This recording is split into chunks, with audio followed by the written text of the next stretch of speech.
Shalom Javerim, les habla el rabino Joseph.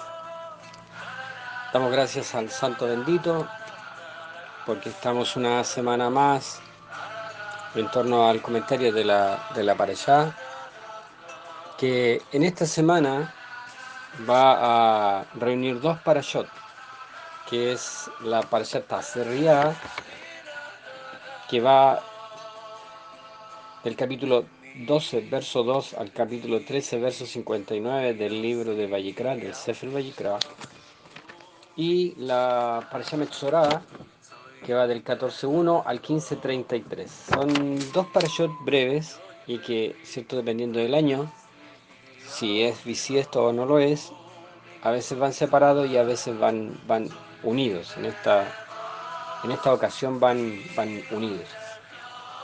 Y la parashá de esta semana, de la semana del 16 de abril del 2021, y que corresponde al día 5 de Iyar del año 5781 del calendario hebreo, se centra básicamente en el tema de una mujer cuando concibe, en el caso de Tazria, y en el caso de Metzorah, que en castellano, cierto, significa, se traduce como el que padece tzaraat, y que sea mal traducido como lepra. Básicamente, ¿cierto? Nos habla de las disposiciones, de las precauciones, de cómo se debe actuar cuando se está frente a esta enfermedad. Y vamos a ver, ¿cierto? Me voy a centrar en la Parashá Metzorah, que como ya dije, va del 14.1 al 15.3. Y decir primero, antes de comenzar, que perdón, estamos en la cuenta del Homer, ¿cierto? Aún no llegamos a la mitad, casi a la mitad de la cuenta del Homer. Y debiéramos nosotros pensar, ¿cierto? ¿Por qué el Eterno permite, ¿cierto? Una para allá, o por qué el Eterno guió a nuestros sabios hebreos para ordenar de tal manera las parashot, las porciones de la semana, que justo en estas semanas de cuenta de Homer nos encontremos con esta parashá. Es decir, la cuenta del Homer, la mitzvah de la cuenta del Homer, ¿cierto? Que técnicamente hablando es un tema bastante sencillo, tiene una connotación para todos nosotros. Y la connotación es que, ¿cierto? Así como vamos ascendiendo en la cuenta del Homer, se entiende de que espiritualmente también vamos ascendiendo. Vamos dejando nuestra naturaleza, ¿cierto? Animal, terrenal, humana, como dice la Escritura, para, para llegar a una naturaleza divina, espiritual, del cielo, ¿cierto? De otra creación. Entonces, son cosas que tenemos que pensar, cosas que tenemos que meditar. Y claramente podríamos concluir, ¿cierto?, de que para poder ascender, ¿cierto?, en esta colina de espiritualidad, de Kedushá, para nosotros es muy, muy importante el tema, ¿cierto?, de guardarnos, de guardarnos. Entonces, debemos meditar en esto. Vamos a entrar en la parashá, teniendo en cuenta de que hay cosas que nosotros debemos, ¿cierto?, debemos guardar, debemos cuidar, para poder seguir de buena forma este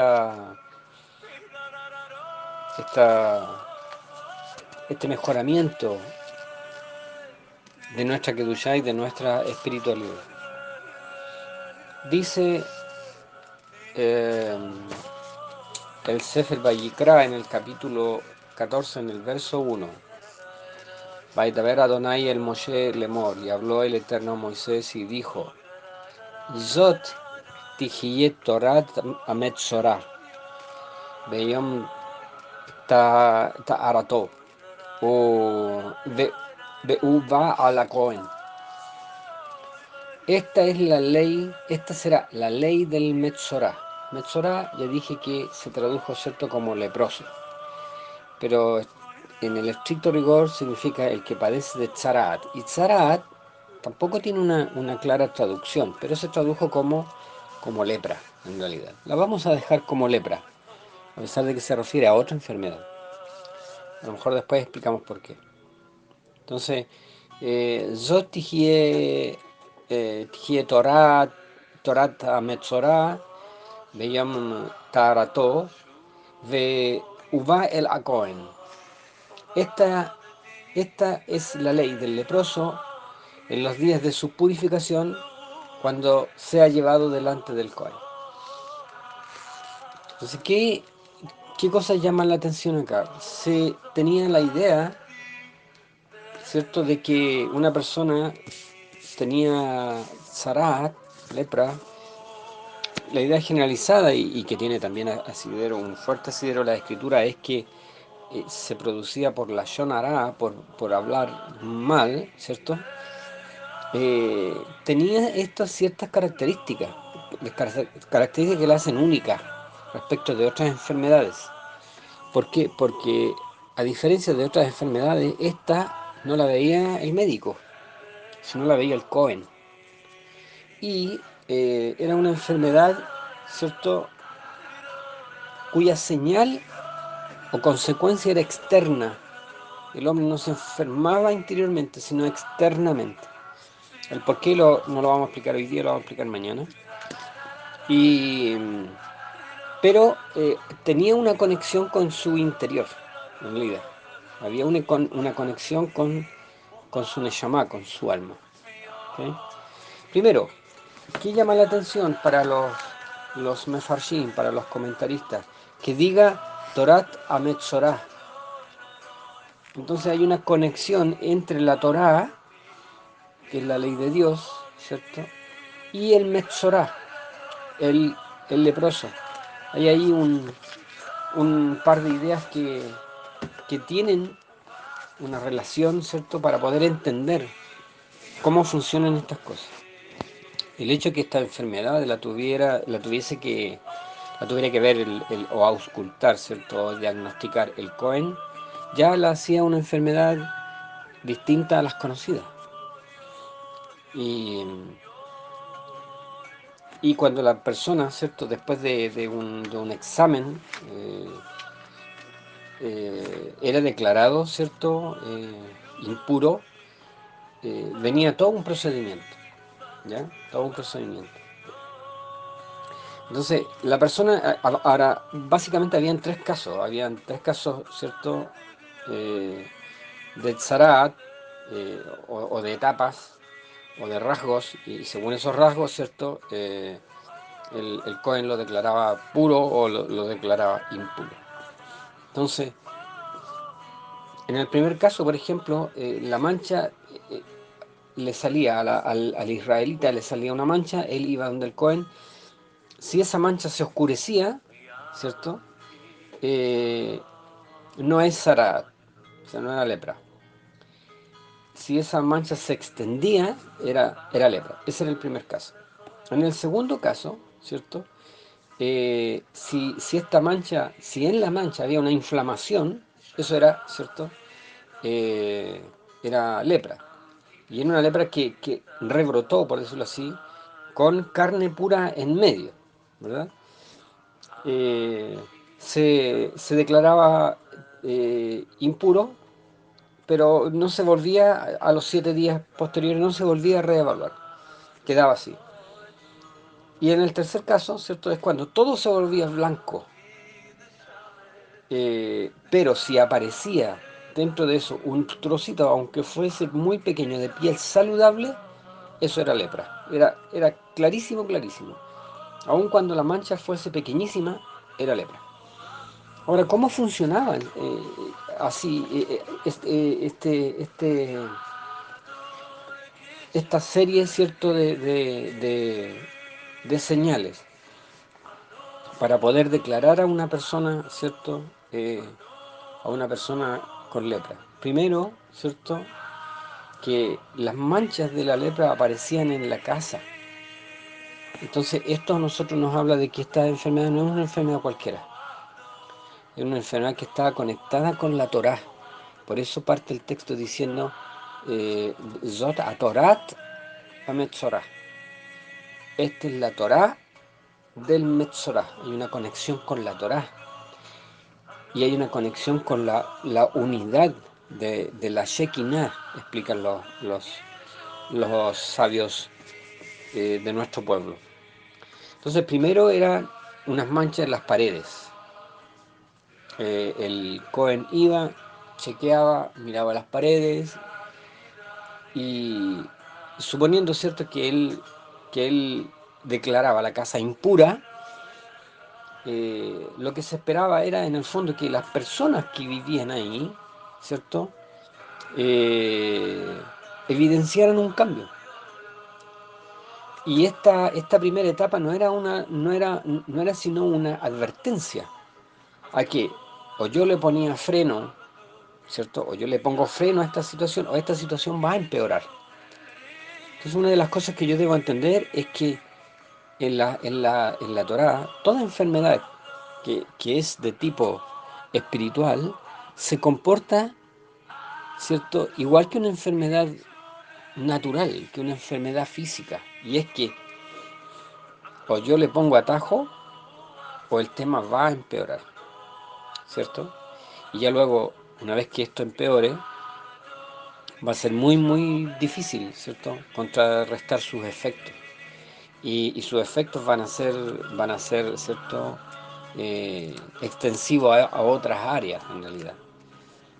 Pasa lo mismo como, ¿cierto? Muchas veces uno que maneja o tiene un vehículo, un carro, como le digan, y escucha un ruido extraño en el motor, o uno se hace el tiempo y lo chequea, o se deja estar y con el tiempo ese ruido ya va a pasar a otra, ¿cierto?, a otra etapa y lo que al principio pudo haberse arreglado con una ida al taller, luego ahora no me sirve llevarlo al taller, chequearlo y regresar, sino que voy a tener que dejarlo y lo van a abrir y van a destapar el motor y va a haber un gastadero de tiempo y dinero.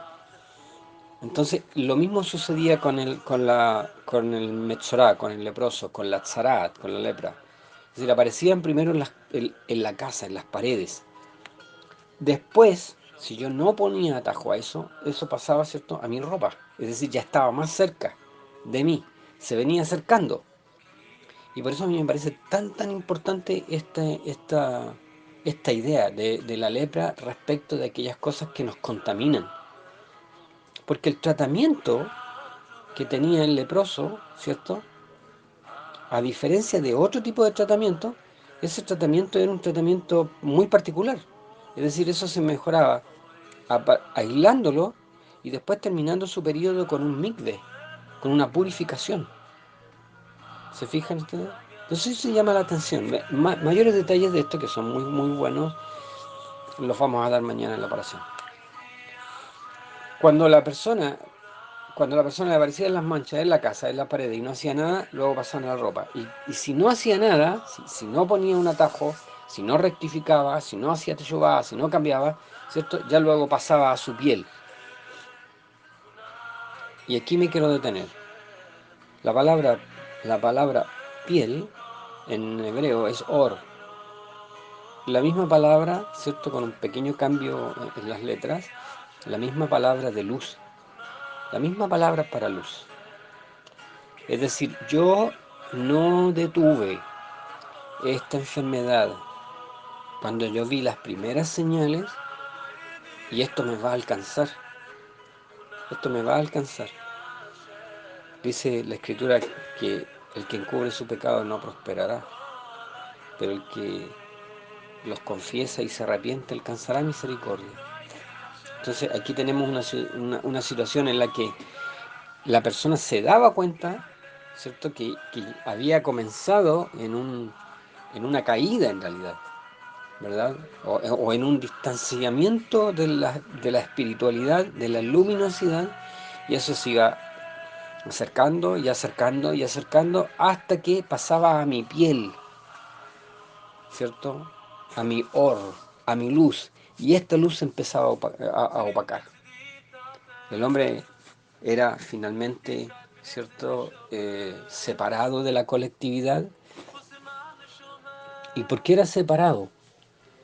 Bueno, los sabios hebreos nos enseñan de que no tuvo la capacidad de discernir las señales como advertencias. Y en la misma Torá está, ¿cierto?, establecida una norma que dice que nunca hay castigo, nunca hay un castigo sin primero una advertencia. Y esto, ¿cierto?, es válido para nuestro Padre Celestial, para el Eterno, el Santo bendito sea, tan válido como para nuestro Padre de bendita memoria, o la Madre, ¿cierto?, que siempre nos advertían: ten cuidado con esto, te las voy a dar, pórtate bien, no quiero que hagas esto. Entonces, ¿qué dicen los sabios hebreos? Es peligroso cuando el hombre pierde la capacidad de discernir las señales como advertencias. El hombre cae en un estado, ¿cierto?, de necedad, de tontera. Es como ver un signo pare, una señal, una señalética que dice pare, que dice peligro, y yo sigo de largo. Sigo de largo. Eso no tiene ningún sentido. Eso no tiene ninguna lógica. Así comienza a funcionar y así opera, ¿cierto?, la pérdida de la Kedushá, la pérdida de la espiritualidad. Y todo esto, ¿por qué? Porque la verdad es que con una mano en el corazón todos nos podemos equivocar. Y todos pecamos. Juan dice, si alguien dice que no peca, el tal es mentiroso. Todos pecamos. Pero no tenemos la capacidad, ¿acaso, de discernir las señales? Es decir, este Metzorá, este leproso, vio la mancha en la pared y no hizo nada, no paró, no paró, no rectificó, no enmendó su camino, no hizo teshuvá. ¿Se fijan? Y se fue acercando, acercando, acercando, hasta ahora ya está encima de él, está en su propia piel. Ya no se lo puede quitar de encima, porque incluso si saltaba a mi ropa, yo me puedo cambiar la ropa. Yo me puedo cambiar la ropa. Pero una vez que está dentro, ¿cierto?, de tu cuerpo, o en realidad no es dentro, sino que sobre tu cuerpo, en tu propia piel, ¿verdad? Ya es tarde. Ya es tarde. Nos enseña la Torá que cuando se hace la Shonará, cuando se habla mal, ¿cierto?, una mala lengua, la Shonará significa lengua mala, se atenta contra la unidad de Am Israel. Y aquí quiero centrar mi comentario. La Torá nos dice que Dios nos creó a su imagen, pero Dios no tiene imagen. ¿Por qué usa la palabra imagen? Que en hebreo es tselem, es sombra. Dios nos creó para andar a su sombra, para estar bajo su sombra. Nos hizo conforme, ¿cierto?, Él es, solo que en un tamaño limitado. ¿Y por qué uso esto de la palabra imagen? Porque cuando uno habla del hermano, lo que tú haces es fabricar una imagen de tu hermano. Nosotros somos fabricantes de imágenes. Tú hablas algo del prójimo y tú estás fabricando una imagen de él. Y esa imagen la estás promoviendo. Ahora, ¿eso es bueno o es malo? Depende. Porque nosotros debiéramos, si es que vamos a hablar de nuestro hermano, se debiera hacer para hablar bien de él, para formar y para fabricar una imagen buena de él. Para eso yo debiera, ¿cierto?, ocupar mi lengua, que, que yo esté preocupado de resaltar lo positivo que tiene el hermano, el prójimo, el otro componente de mi pueblo. Pero cuando yo creo esta imagen, ¿cierto? Distorsionada, negativa, ¿verdad? Lo que yo estoy haciendo es atentar contra la unidad del pueblo. Eso es lo que estoy haciendo. Y como yo estoy atentando contra la unidad, ¿cierto? La norma de la Torah dice que cuando yo pretendo hacer algo que es incorrecto, el castigo es lo que yo pretendía hacer. Entonces, si yo quería dividir, porque eso es, en el fondo, atentar contra la unidad del pueblo, si yo quería dividir, entonces a mí me tienen que tomar y a mí me tienen que dividir, me tienen que separar, me tienen que segregar. Por eso, el Metzorá pasaba días fuera del campamento, porque eso era efectivamente lo que yo estaba pretendiendo con mi comentario. Pensemos un poco, ¿cuántos, cierto? ¿Cuántos hermanos no se enfermaron espiritualmente por un comentario mío? Por un comentario mío. ¿Cuántos fueron edificados por mi comentario? ¿A cuántos yo les fabriqué una bonita imagen? ¿A cuántos les fabriqué una mala imagen? Nosotros somos fabricantes de imagen. Por ejemplo, cuando la Escritura dice que Yeshua, bendito sea su nombre, Yeshua, Él es la imagen de un Dios invisible. Si alguien se pone a pensar, bueno, la gente piensa en forma bastante simple. Entonces, interpretan ese pasaje como que Dios tiene una imagen. Y la Escritura dice que Dios no tiene imagen. Entonces, ¿cómo se interpreta ese pasaje que Yeshua es la imagen del Dios invisible? Bueno, Yeshua aparece, viene acá, está en medio de nosotros y Él ahora viene a hablar bien de su Padre. Eso es lo que está haciendo. Yeshua, Él es el encargado de fabricarle una imagen al pueblo del Padre, del Avino, una imagen que estaba lejana del conocimiento del pueblo hebreo, de nuestro pueblo. Nuestro pueblo tenía una imagen de un Dios lejano, de un Dios, ¿cierto? Eh, ajeno a nuestra problemática, ajeno a nuestra vida. Y Él viene a fabricar esta imagen, que es una imagen que corresponde, ¿cierto?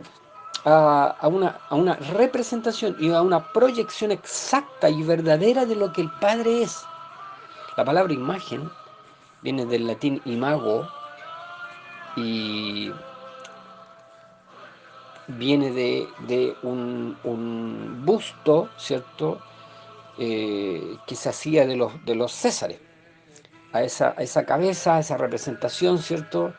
Ese busto de César, a eso se le llamaba en latín imago. Y de ahí viene la palabra imagen en castellano. Entonces lo que viene a hacer nuestro bendito Mashiach es a fabricar esta imagen. ¿Con qué? Con el poder de su palabra. ¿Cierto? Él no... fíjate que dice la Escritura, no te harás imagen. ¿Cómo la Escritura puede decir, no te harás imagen? Y después nosotros mismos somos fabricantes de imagen con nuestra palabra, ¿cierto? Hay un salmo que dice, decid a Dios, cuán asombrosas son tus obras, por la grandeza de tu poder, se someterán a ti tus enemigos, y toda la tierra te alabará, y cantarán a ti, y cantarán a tu nombre. Nosotros con nuestra boca, con nuestras palabras, nosotros fabricamos una imagen, ¿verdad? En este caso del Eterno, y en el caso de esta para allá, de nuestros hermanos. Nosotros, cuando decimos, sí, el pueblo es aquí, el pueblo es allá, nosotros estamos fabricando una imagen y no nos damos cuenta, pero podríamos estar atentando contra la unidad del pueblo. La Torá nos enseña que cuando atentamos contra la unidad del pueblo estamos atentando contra la Shekinah, contra la misma gloria de Dios. ¿Se fijan? Entonces este tema es un tema delicado, pero es un tema Es un tema tan atingente en realidad.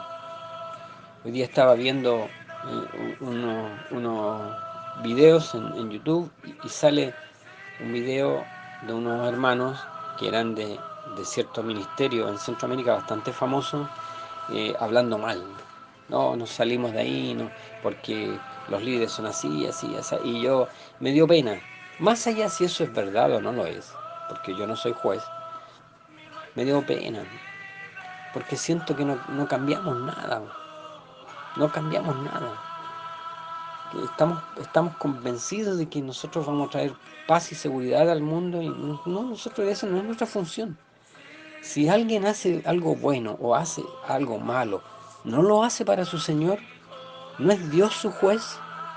¿Por qué nos levantamos nosotros? ¿Por qué nosotros juzgamos al hermano, a la hermana, a los líderes, a las autoridades? ¿No nos damos cuenta que en esta fabricación de imágenes estamos atentando contra la unidad del pueblo? ¿Cuántas iglesias, cuántas keilot, cuántas colectividades se han desunido, se han dividido por un comentario? ¿Cuántas familias se han roto por un mal comentario? Dice la Escritura que la vida y la muerte está en la lengua, la vida y la muerte. Ya que tenemos el poder de crear imágenes, y como dice la propaganda, la imagen es todo, entonces hablemos bien de nuestro hermano, sabiendo que él tiene cosas malas como nosotros, pero aportemos a la unidad del cuerpo. El- la cajal del Señor es el único cuerpo que se divide a sí mismo, que se daña a sí mismo. Nuestro propio cuerpo, ¿cuánto nos cuidamos y guardamos nuestro cuerpo, cierto? Nos bañamos, nos perfumamos, las mujeres se ponen cremas y qué sé yo, y hay un cuidado por el cuerpo. Y el cuerpo espiritual, el cuerpo espiritual. Tenemos problemas con alguien y se tiene que enterar toda la colectividad. Un pastor o un siervo de Dios, ¿cierto? Tuvo un problema y somos encargados de divulgarlo. Y no nos damos cuenta que atentamos contra la unidad, contra la unidad. Dijo nuestro bendito Mashiach, que sean uno, Padre, como tú y yo somos uno. Y yo creo que esa es la medicina que nosotros necesitamos para nuestra enfermedad. A veces siento que el pueblo tiene esta enfermedad, sufre de lepra y, y que se ha prolongado por décadas. ¿Cuánto nos cuesta estar unidos? ¿Cuánto nos cuesta, cierto, mirarnos a la cara, mirarnos a los ojos? ¿Cuánto nos ha costado? ¿Cuánto nos ha costado? Y es por eso, porque es mucho más fácil, cierto, desunir que unir. Unir es todo un trabajo. Sin embargo, en esta unión es donde Dios ve la realización de nuestro potencial más extraordinario. Que sean uno, Padre. Fíjense ustedes la preocupación. Es una preocupación de nuestro bendito Raboni a horas de ser sacrificado. Mire la preocupación cuando él ora. ¿Por qué es importante esa oración de nuestro bendito Raboni en el Getsemaní? Porque se revela lo que está en su corazón. Se revela la preocupación. Él no está preocupado que no me vaya a doler, que no se les vaya a pasar la mano con el castigo. No, yo estoy preocupado que ellos sean uno. Padre, que ellos sean uno. Por amor de tu nombre, mi Dios, que ellos sean uno. Como tú y yo somos uno. ¿Qué no quisiera yo, Padre, que ellos pudieran gozar de esta unidad? Como yo gozo de esta unidad perfecta contigo. Entonces miren la preocupación de nuestro bendito Raboni. Que ellos sean uno. Más que poder, más que, ¿cierto? El poder iba a venir después, pero para él lo principal era la unidad. Entonces que podamos escuchar las palabras de nuestro Raboni, que podamos meditar en esto, el poder tremendo que tenemos en nuestra boca, en nuestra lengua, en tiempos de pandemia, en tiempos en que las noticias nos dicen, anda todo el mundo preocupado, una incertidumbre caballa de grande. Me llegó, me hicieron llegar ahora uno- un informe de, me parece que es el de The Economist, una publicación muy prestigiosa, cómo nos va a cambiar cómo nos cambió ya la vida y cómo nos va a cambiar, ¿cierto? Cómo nos vamos a rearmar para el 21. ¿Qué cosas van a desaparecer? ¿Qué cosas van a permanecer? ¿Qué cosas ¿cierto? Van a variar? Todo eso. Una incertidumbre tremenda. ¿Cómo no es importante que nosotros usemos el poder de nuestra lengua, de nuestra boca, para animar, para levantar, para fortalecer, ¿cierto? Para hacer sentir bien y para colaborar con esta unidad, que era la preocupación de nuestro Raboni antes de ser sacrificado. Era su preocupación, era lo que estaba en el centro de su corazón, era lo que estaba pensando a minutos de ser apresado, a minutos de ser arrestado, era su preocupación. Que sean unos, Padre, como tú y yo somos uno. Que el Eterno nos permita pensar y aplicar esto. Cuando vaya a hacer un comentario, que sea bueno. Y siempre pregúntese, ¿aporta a la unidad o no? ¿Aporta a la unidad o no? Y seguir un poco, ¿cierto? El consejo de las escrituras en ese sentido, de que nuestro hablar sea un hablar sabio y que destile sabiduría de nuestros labios.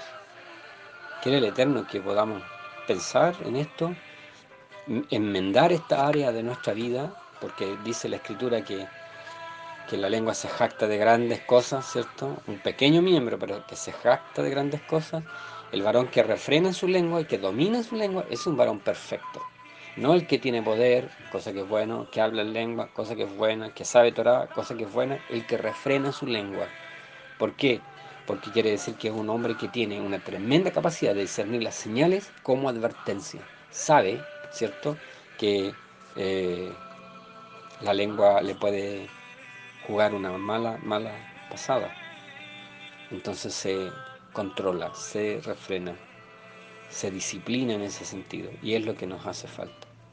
Que el Eterno nos ayude en este periodo de la cuenta del Homer, que podamos, ¿cierto?, nosotros entender que para una elevación mayor y profunda de nuestra espiritualidad, para con nuestro Hashem, necesitamos ver este tema de nuestra forma de hablar. El Eterno nos bendiga, que tengamos un Shabbat luminoso. Shabbat Shalom.